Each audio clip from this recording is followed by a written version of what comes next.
School కాంప్లెక్స్లో పనిచేస్తున్నాను. నా పేరు శాంతి సార్. మేము 14 సంవత్సరాల నుంచి ఈ జాబ్లో చేస్తున్నాం. కానీ 7 ఇయర్స్ నుంచి వరకు మాకు టీడీపీ ప్రభుత్వమే శాలరీ పెంచింది సార్. కానీ జగన్ ప్రభుత్వంలో మాకు రూపాయి పెంచకపోతే టీడీపీ ప్రభుత్వమే టెంటల్కి వచ్చి మాకు జీతం పెంచుతామని, అన్ని హామీలు తీరుస్తాం, మా ప్రభుత్వం వచ్చిన వెంటనే చెల్లిస్తాము అని అన్నారు. కానీ బాబే మమ్మల్ని ఆదుకుంటాడని మేము అతనికి ఓట్లయితే వేశాం సార్. బహిరంగంగానే చెప్తున్నాం. ఇది మేము కోరుకుంటున్న కోరికలు ఏంటంటే, మాకు ట్రావెలింగ్ ఖర్చే 3000 దాకా అవుతుంది సార్. ఒక స్కూల్ నుంచి ఒక స్కూల్కి వెళ్ళడానికి ఒక్కొక్క సిఆర్పికి 20 నుంచి 30 స్కూళ్ళు ఉంటాయి. గవర్నమెంట్ పాఠశాలలేటి ప్రభుత్వ పాఠశాలకు కూడా ఇప్పుడు పనులు చేయమనే మాకు అప్పచెప్తుంది. ప్రైవేట్ పాఠశాలకు కూడా మేము వెళ్తున్నాం సార్. ఇప్పుడు ప్రతి స్టూడెంట్కి పాన్ కానీ అపార్ కానీ చేయాలంటే అది మా వల్లే అవుతుంది.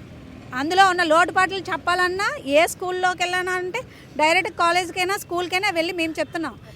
ఎస్ఆర్కేవీ అంటే ప్రభుత్వ పథకాలన్నీ ప్రభుత్వ విద్యార్థులకు అందేలా చేసింది కూడా సిఆర్పీలే సార్. సిఆర్ఎంటీ లేకపోతే ప్రభుత్వ పథకాల్లో ఏ పిల్లడికి ఏమి వెళ్ళిందో కూడా చెప్పలేదు. టీచర్లకైతే ఎంతమంది టీచర్లు ఉన్నారు, వాళ్ళు చెప్పవలసిన పాఠాలు ఒక్కోసారి సింగిల్ స్కూల్ టీచర్లు, ఆ టీచర్లకు కూడా మేమే వెళ్తాం సార్.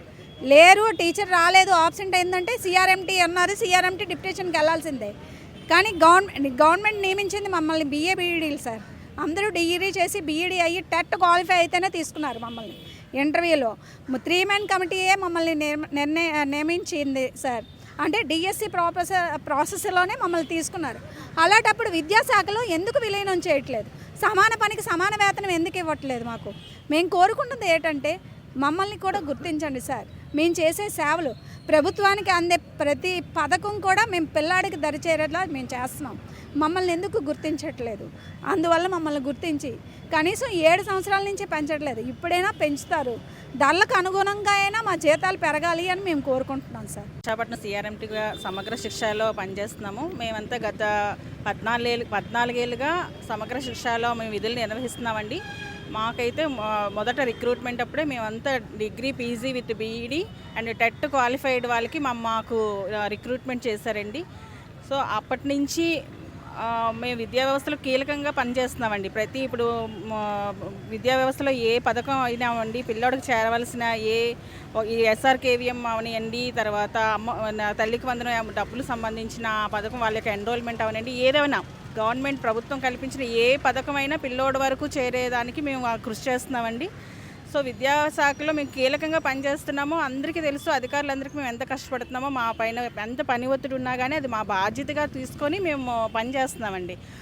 అయినా కానీ పని చేసేదానికి తగిన ఫలితం అయితే మాకు రావట్లేదండి. మాకు సుప్రీంకోర్టు తీర్పు ప్రకారం సమాన పనికి సమాన వేతనం ఇవ్వాలని అన్నారు. మేము బీఎడ్ క్వాలిఫై అయ్యి ఒక స్కూల్ అసిస్టెంట్ క్యాడర్ స్థాయిలో ఉన్న వాటికి ఆ పనికి దానికి ఏదైతే మేము చేస్తున్నామో దానికి సమాన పనికి సమాన వేతనం అడుగుతున్నామండి. దానికి ప్రధానమైన డిమాండ్ అది. గత 7 ఏళ్ళుగా మాకు ₹1 కూడా జీతం పెంచకుండా మా మీద పని ఒత్తిడి మాత్రం విపరీతంగా పెరుగుతుంది. అలాగే మాకు ఉద్యోగ భద్రత కల్పించాలి, అన్నిటికంటే ముఖ్యంగా ఉద్యోగ భద్రత కల్పించాలండి. మాకు ఈఎస్ఐ కానీ పిఎఫ్ కానీ అలాంటివి ఏమీ లేవండి. తర్వాత 60 నుంచి 60 ఏళ్ళు రెగ్యులర్ ఎంప్లాయీస్ ఎలా అయితే పెంచారో మాకు కూడా 60 ఏళ్ళ నుంచి 62 ఏళ్ళు వయోపరిమితి పెంచాలని అదొకటి కోరుకుంటున్నామండి. తర్వాత ఇప్పుడు మాకు ఉద్యోగ విరమణ అయిన తర్వాత మాకు ఎటువంటి ఒక గ్రాడ్యుటీస్ కానీ ఏమీ ఉండవండి. అలా ఒట్టి చేతులతో వెళ్ళిపోవాల్సిందే. ఒట్టి చేతులతో మేముగా ఏదో సన్మానం చేసి ఒక దండేసి పంపించేస్తున్నాం తప్ప మాకు ఎలాంటి దానికి కూడా మాకు అసలు కనీసం ఎవరైనా చనిపోయినా దానికి కూడా ఎటువంటి బెనిఫిట్స్ మాకు లేవండి. మేము ఏదైనా అయితే మాత్రం కుటుంబం రోడ్డును పడే పరిస్థితుల్లో పనిచేస్తున్నామండి. ఈ సమగ్ర శిక్షలో అందరూ లేడీస్ 40-45 అబోవ్ ఉన్నామండి. తర్వాత మరి ప్రత్యేకంగా ఏంటంటే ఈ డిఎస్సిలో మాకు వెయిటేజ్ ఇచ్చింటుంటే చాలామంది వెళ్ళి ఉండేవారు. అందరూ 1-6 మార్కుల్లో ఉద్యోగాలు పోగొట్టుకున్నామండి. చాలామంది మన మెయిన్ స్ట్రీమ్కి వెళ్ళిపోయి ఉండేవాళ్ళమి. వాళ్ళు మాకు కల్పించకపోయినా అట్లీస్ట్ మాకు ఆ వెయిటేజ్ అనేది ఇచ్చిండుంటే కొంతమంది అయినా డిఎస్సిలో సెలెక్ట్ అయ్యి మాకు కొంత బెనిఫిట్ అయ్యి ఉండేది. సో నెక్స్ట్ వచ్చే డిఎస్సికైనా మాకు వెయిటేజ్ కల్పించాల్సిందిగా కోరుతున్నాం సార్. అడిగాము సార్. వెయిటేజ్ కోసం అడిగాము. సచివాలయం రిక్రూట్మెంట్ అయినప్పుడు కూడా ఎడ్యుకేషన్ సెక్రటరీ సంబంధించిన మేమంతా క్వాలిఫైడ్ అండి. సో అప్పుడు కూడా మేము రిప్రజెంటేషన్ గవర్నమెంట్కి ఇచ్చాం కానీ అది కన్సిడర్ చేయలేదు.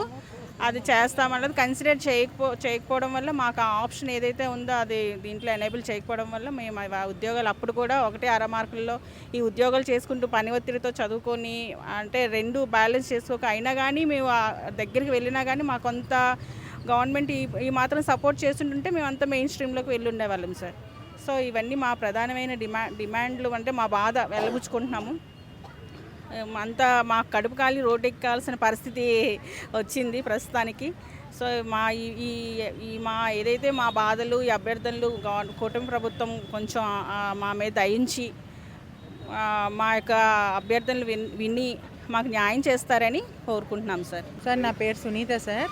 నేను సిఆర్ఎంటీగా గత 12 సంవత్సరాలుగా నేను ఇక్కడ జాబ్ చేస్తాను సమగ్ర శిక్షలో.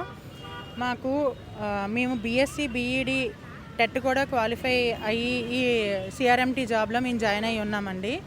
అయితే గత ప్రభుత్వం కూడా మాకు డిఎస్సిలో వెయిటేజ్ కల్పిస్తామని కూడా చెప్పలేదండి. ఎందుకంటే మేము వినతి పత్రాల వరకే వెళ్ళాము, వెయిటేజ్ అది ఇస్తామని చెప్పలేదు. ఆ వెయిటేజ్ ఇచ్చినట్లయితే మా సిఆర్పి మిత్రులు కూడా ఎవరైతే రాసి ఉన్నారో ఒక్కొక్క మార్కు 6 మార్కుల్లో మిస్ అయ్యి ఉన్నారో వాళ్ళు ఈ వెయిటేజీ కల్పించినట్లయితే వాళ్ళు కూడా టీచర్ జాబ్లో ఇప్పుడు జాయిన్ అయ్యి ఉండేవారండి.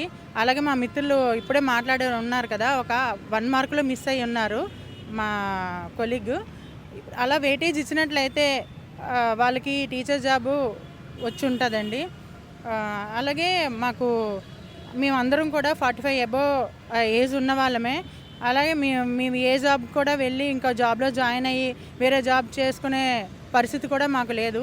అందుకే మాకు ఉద్యోగ భద్రత కల్పించి మా జీవితాల్లో వెలుగు నింపాలని ఈ చంద్రబాబు నాయుడు గవర్నమెంట్ని మేము కోరుకుంటున్నామండి. నా పేరు ఆర్ పద్మ అండి. నేను సిఆర్ఎంటీగా 12 ఏళ్ళ నుంచి మేమందరం పనిచేస్తున్నాము.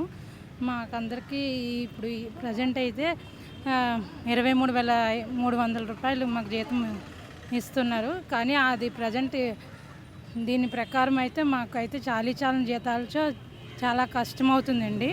మాకు దయచేసి గవర్నమెంట్ శాలరీలు పెంచవలసిందిగా కోరుతున్నాం. అప్పుడు ప్రజెంట్ అయితే మేము అప్పుడు 12 ఏళ్ళ క్రితం అయితే మేము యాక్చువల్గా 5,000కి జాయిన్ అయ్యామండి. మాకు ఒక 2 ఇయర్స్ 3 ఇయర్స్కి మాకు పెంచారండి. ఇప్పుడు ప్రజెంట్ అయితే ఒక 7 ఏళ్ళ నుంచి మాకైతే ₹1 కనీసం పైసా కూడా పెంచకుండా మేము ఈ జీతాలతో అయితే బ్రతకడం చాలా ఇబ్బందికరంగా ఉంది సార్. అసలు మాకు ఈ జీతంలోనే ఇంకా మాకు హెచ్ఆర్ఏ కానీ డిఏ కానీ ఇంకా ఈఎస్ఏ కానీ ఏమీ అసలు కనీసం హెల్త్ పరంగా కూడా మాకు ఏమైనా ఇబ్బంది కలిగినా కూడా అన్నీ మేము ఇందులోనే చూడవలసి వస్తుంది. మాకు ఫీజులు కూడా కట్టుకోలేని పరిస్థితుల్లో ఉన్నామండి. మాకు అసలు ఇది టైమింగ్స్ అంటూ ఉండవండి. ఉదయం 6 గంటలకి ఫోన్ చేసినా మేము కంపల్సరీ లిఫ్ట్ చేయవలసిందే. రాత్రి 9 అయినా, ఆదివారం అయినా, పండగ రోజైనా, ఈ రోజు ఆ రోజు అన్నది మాకైతే డ్యూటీ జాబ్ చాట్ అసలు లేదండి. ప్రతిరోజు మాకు జాబే.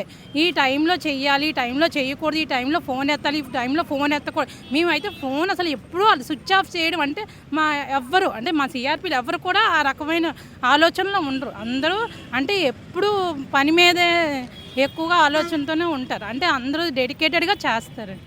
అదేనండి. మేమైతే అందరికీ మా వాళ్ళు అందరూ విజయవాడ వెళ్ళడం జరిగింది. మేమేమో చెప్పడం జరిగిందండి చేస్తామని. ఇప్పటి వరకు అయితే మాకు గవర్నమెంట్ నుంచి ఏం సపోర్ట్ అయితే అవ్వలేదు.